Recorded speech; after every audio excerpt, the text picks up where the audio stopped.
over Qatar tonight. Southwest, coming from the direction of Al-Udeid. Iran's retaliation. Multiple missiles fired towards Al-Udeid Air Base and US Central Command. These the first retaliatory strikes, with bases across the region put on high alert. The Iranians say this is Operation Annunciation of Victory.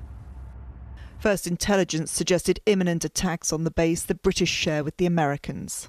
Following a US security alert for their nationals in Qatar, out of an abundance of caution, we now recommend that British nationals in Qatar shelter in place until further notice.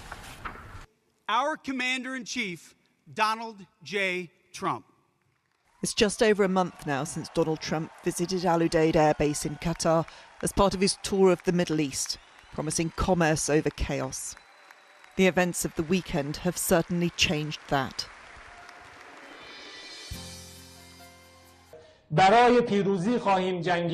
Earlier, Iran had warned retribution would come to the United States and Israel for the weekend strikes on Iran's nuclear sites. Whatever the scale, the very act of this crime and desecration will not go unanswered, the head of Iran's armed forces warned. During the course of the day, Tehran's skyline told of a war being waged on many targets. The nuclear strikes of the weekend bringing no pause in Israel's bombardment. In one day, 100 airstrikes were reportedly carried out by 50 fighter jets. The targets said to be the infrastructure of the Iranian government, with, according to Israel, 100 of the Revolutionary Guard Corps killed in one hit. Also in Tehran, a symbolic strike on Evin prison, where thousands of opponents and foreign detainees are held.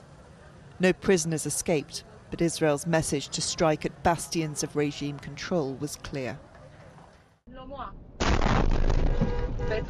Iran's missiles continue to fall across Israel, hitting power plants and homes. According to Iran's armed forces, these are the strikes of day-to-day war, not retaliation for America's weekend attacks on the nuclear sites.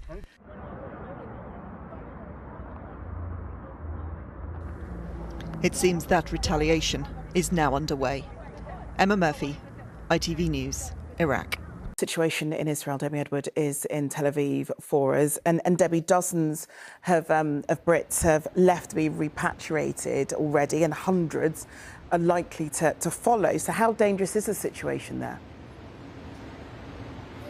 Well, Shireen, we are braced for more Iranian missile attacks. The air raid sirens could go off any minute. We had an alert at 3:30 this morning and then again at 10:30, and we expect that to continue in the hours and days ahead. So for the 63 Britons that have been evacuated on their way back to the UK, they will be breathing a big sigh of relief. Given the security situation, it was an RAF aircraft that took them from Tel Aviv to Cyprus, and then they'll get on a chartered flight back to the UK tonight. That was the first evacuation flight that the UK has organised since this conflict began 11 days ago. We understand that the UK's chief rabbi was among those on board. Alongside him were people who'd been here visiting family, who'd been here on holiday and got caught up in this war with the daily air sirens and missile strikes. For those we spoke to with young children, it has been particularly stressful. And given that escalating situation that Emma was describing in her lead report, many countries in the region have now closed their airspace, but British Airways was already among the airlines that had already cancelled several flights to the region. So